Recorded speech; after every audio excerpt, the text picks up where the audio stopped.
No, you're okay. It's just I didn't expect to see you.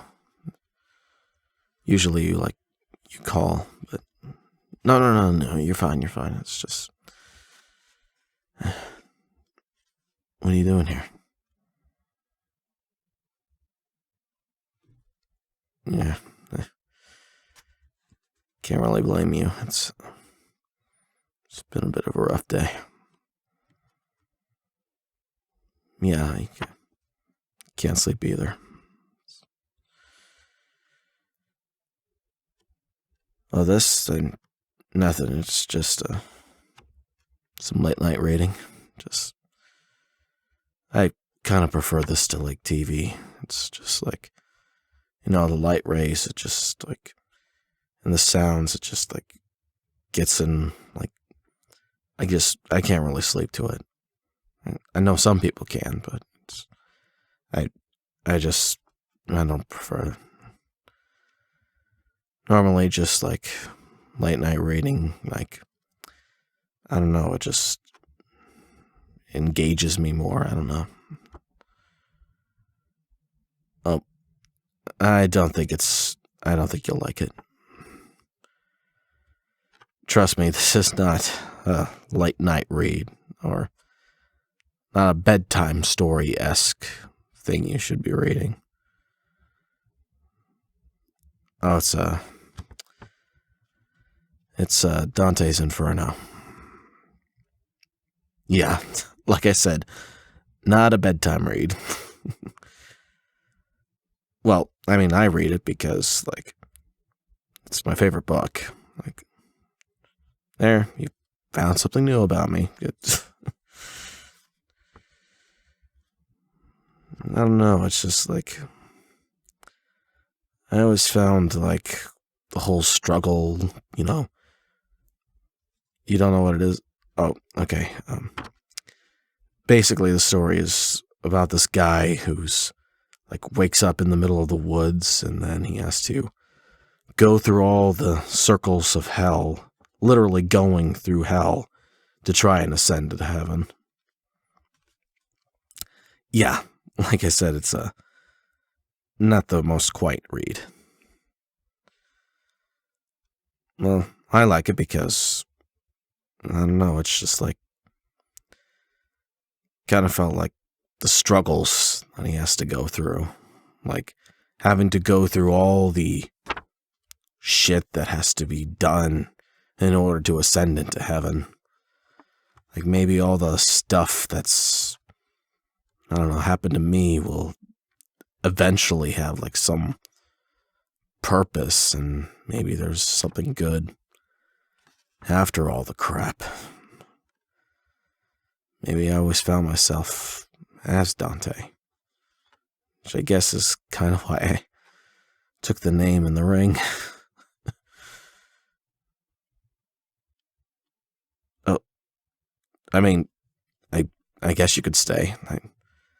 I'm not gonna say you can't, but okay.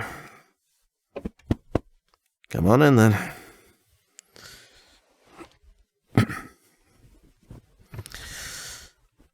Yeah, sure, you can snuggle.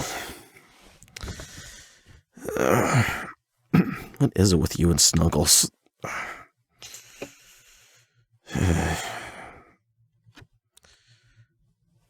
No, I don't hate it. It's just, I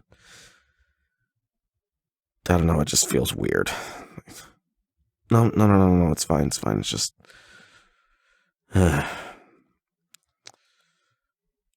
oh, trust me, you do not want to hear this. I keep telling you, no, it's not a bedtime read. Good grief. Okay, if you want me to read it to you, just remember, you asked for it. Though if you start getting nightmares, don't say I didn't warn you. I mean, it's not like Edgar Allan Poe-esque horror, but we are talking about hell here, so keep your expectations leveled. Okay? All right. Well, I'm starting from the beginning. No. Well, if I ended up reading to you where I was at, then you're going to be completely lost. I mean, you're going to be lost generally if you don't know the story, but, a little continuity and a little background, since, just another place to start. All right. Cozy? Okay, here you go.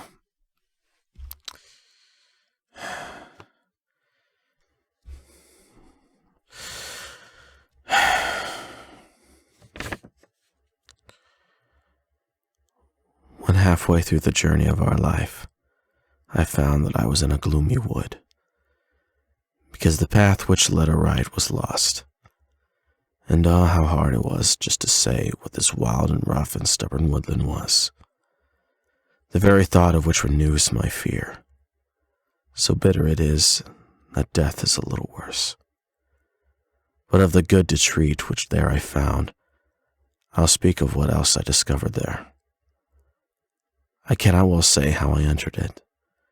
So full of slumber I was at that moment when I forsook the pathway of the truth.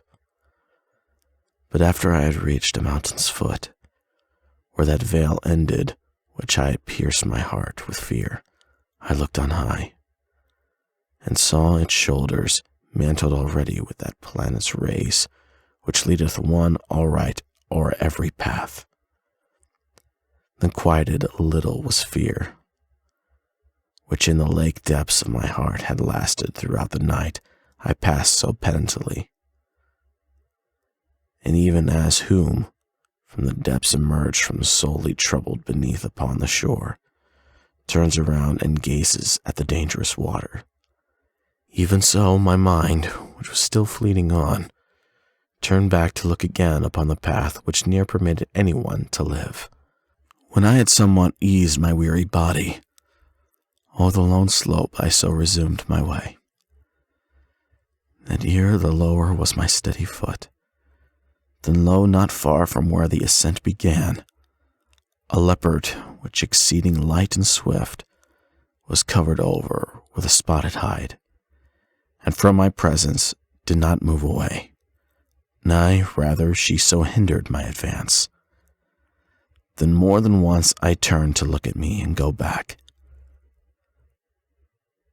Some time had now from early morn eclipsed, and with those ever stars and the sun was rising, that in his escort there, when the love divine in the beginning moved those beauteous things, I therefore had a cause for hoping well of the wild beast with gaily mulleted skin, the hour of daytime in the year's sweet season, but not so that I should not fear the sight which next appeared before me, of a lion against me.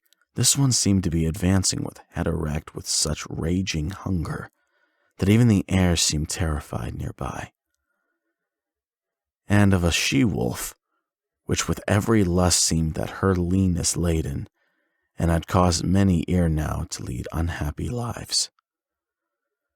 The latter so oppressed me with the fear that issued from her aspect, that I had lost the hope that I have winning to the top. And such as he is, who is glad to gain, and who, when times arrive that make him lose, weeps and is saddened with his every thought. Such did that peaceless animal make me, which against me coming, punished me step by step, back to the place where silent is the sun. While toward the lowland I was falling fast, the sight of one was offered to my eyes, who seemed throughout longing continued silence, weak. When him in the vast wilderness I saw, "Have pity on me," I cried out to him, "whoever thou be, or shade, or every man." "Not man," he answered. "I was once a man, and both my parents were of Lombardy, and Mantuans with respect to fatherland. 'Neath Julius was I born, though somewhat late, and under good Augustus' rule I lived in Rome, in days of false and lying gods.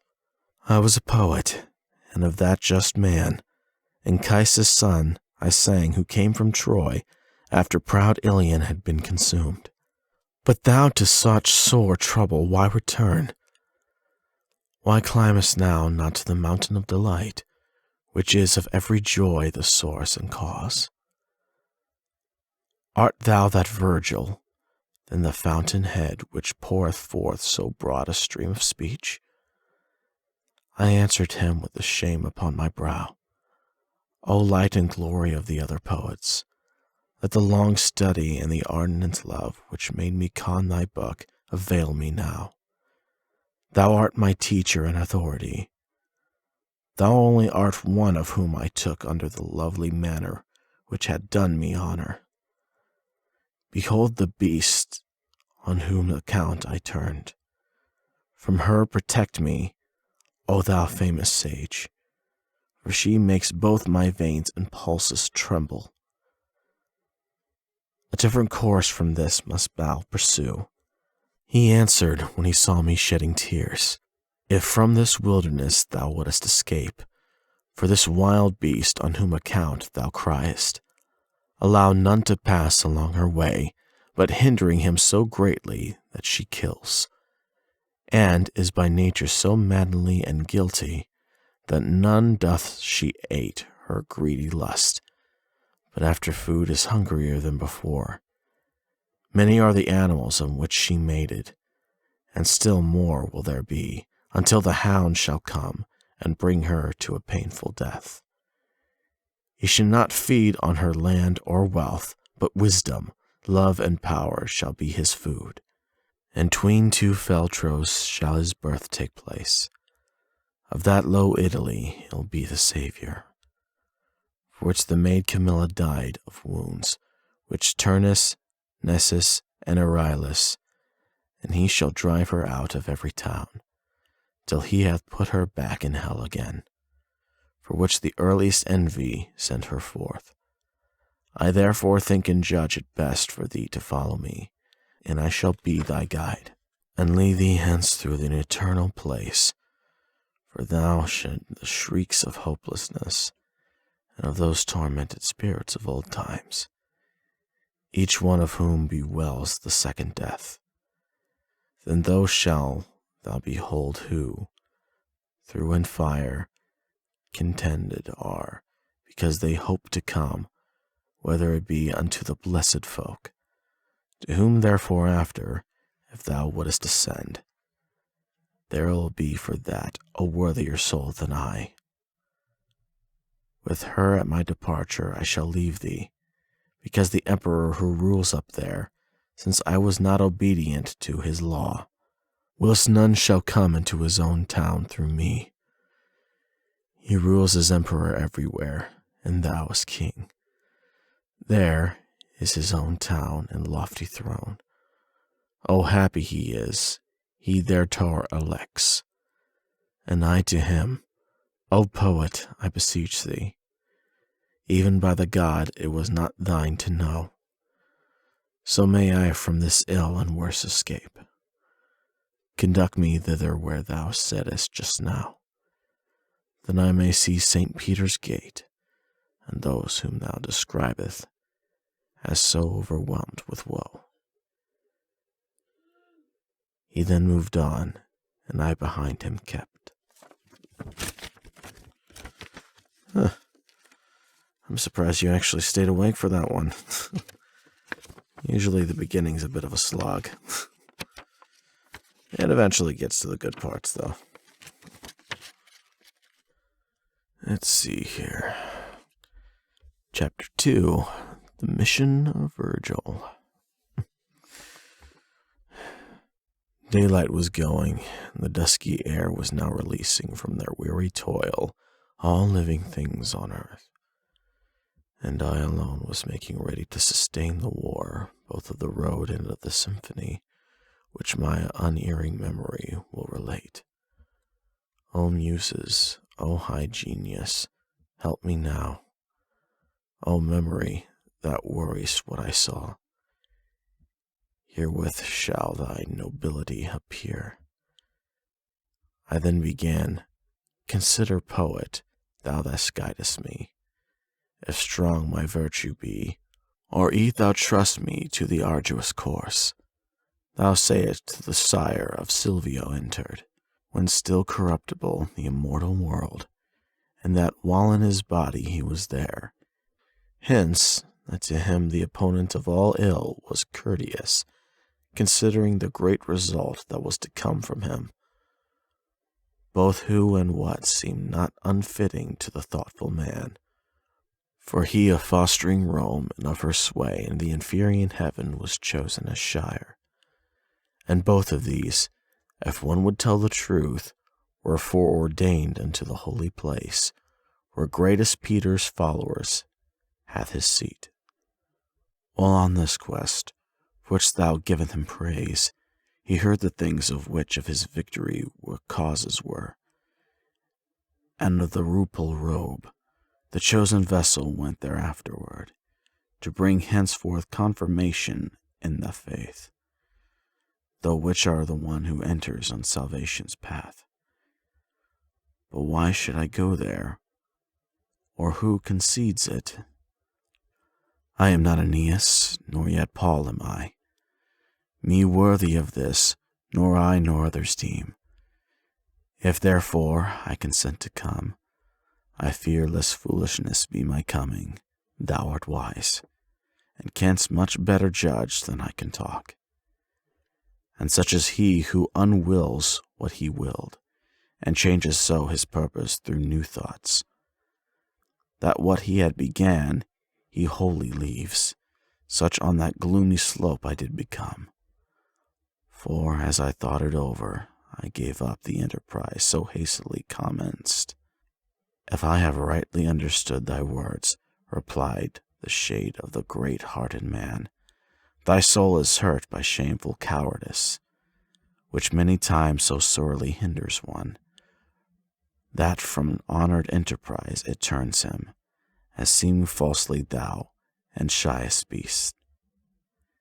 In order that thou rid thee of this fear, I'll tell thee why I came, and what I heard from the first time I was grieved on thy account. Among the intermediate souls I was, when me a lady called so beautiful and happy, that I begged her to command her eyes were shining brighter than the star. When sweetly and softly she began to say, as with an angel's voice she spoke to me, O courteous Manton spirit, thou whose fame is still enduring in the world above, and will endure as long as lasts the world. A friend of mine, but not a friend of fortune, it is on his journey o'er the lonely slope obstructed so, that he hath turned through fear, and from what I have heard from him in heaven, I fear lest he may know, have strayed so far, that I have risen too late to give him help. Bestir thee then, and with thy finished speech, and with whatever his escape may need, assist him so that I may be consoled. I who now have to go there, I'm Beatrice. Hence come I, whether I would be faith return. I was love that moved me, love that makes me speak. For when I present of my Lord again, often I shall commence thee unto him. Thereat she ceased to speak, and I began. O Lady of Virtue, though thou hast alone the human race excels all things contained within the heaven, that house the smallest circles, thy bidding pleases me so much, that late I'd be, haste thou already have been obeyed. Thou needest but to disclose to me thy will. But tell me why thou dost not mind descending into the center from that able place, whether thou art so eager to return. Since thou wouldst know, therefore, so inwardly, I'll tell thee briefly, she replied to me. why I am not afraid to enter here. Of those only shown to be afraid, thou have the power of doing injury. None of the rest, for they shall not be feared. I of his mercy am made so by God, that me your wretchedness thou does not affect, nor any flame of yonder fire moldest. There is a gentle lady up in heaven, who grieves so that at this clock, whereto I send thee, that broken his stern judgment there above, she called Lucia in her prayer, and said, Now have thy faith, servant, need of thee, and I, too, recommend heed to thy care. Lucia, hostile to all cruelty, set forth retreat, and came unto the place where I with ancient Rachel had my seat. Why, Beatrice, she said, true praise of God, dost thou not succour him who loved thee so, that for the sake he left the common herd? Dost thou not hear the anguish of his cry? Seeth not the death that fights him on the flood, o'er which the sea availed not to boast? Nor were there any in the world so swift to seek their profit and avoid their loss, as I after such words as these were uttered, descended hither from my blessed seat, confiding in that noble speech of thine, which honors thee, and whoe'er has that have heard it. Then after she had spoken to me thus, weeping she turned her shining eyes away, which made me hasten all the more to come. And, even as she wished, I came to thee, and led thee from the presence of the beast, which robbed thee from thy fair mountain's short approach. What is it then? Why dost thou hold back? Why dost thou lunge such baseness in thy heart? And whether for free and daring art thou not, since three so blessed ladies care for thee within the court of heaven, and my words too give thee the promise of such that is good, as little flowers by the chill of night, bowed down and closed, when brightened by the sun, stand all erect and open at their stems. So like with my wearied strength did I, and such good daring coursed through my heart, that I begun as one who had been freed. O Pytus, she has hastened to my help, and courteous thou, that didst at once obey the words of truth that she addressed to thee. Thou hast with such desire disposed in my heart towards going on by reason of thy words, that my first intention I've returned. Go on now, since we two have but one will, thou leader, and thou Lord, and teacher thou. And thus addressed him. Then, when he had moved, I entered on the wild and arduous course.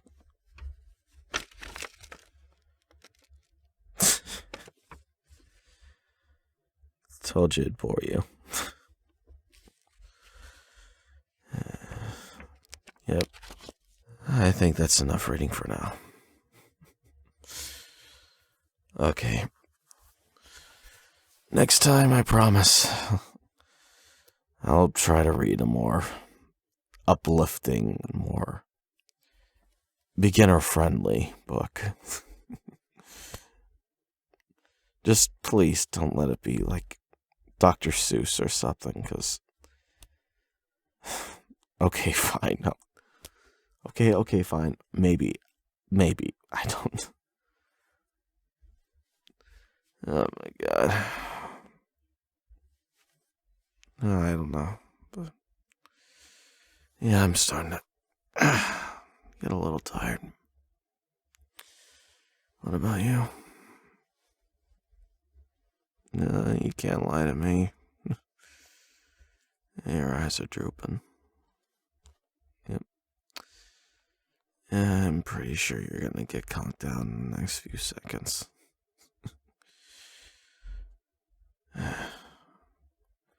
I don't know what's going on tomorrow, but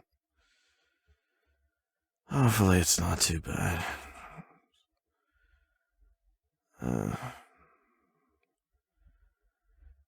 Here's hoping it's gonna be better than it was today.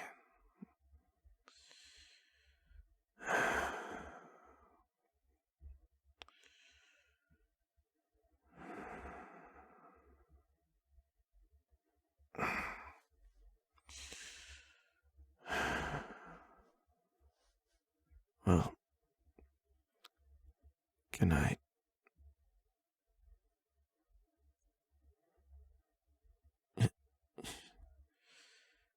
Yeah, yeah. You too.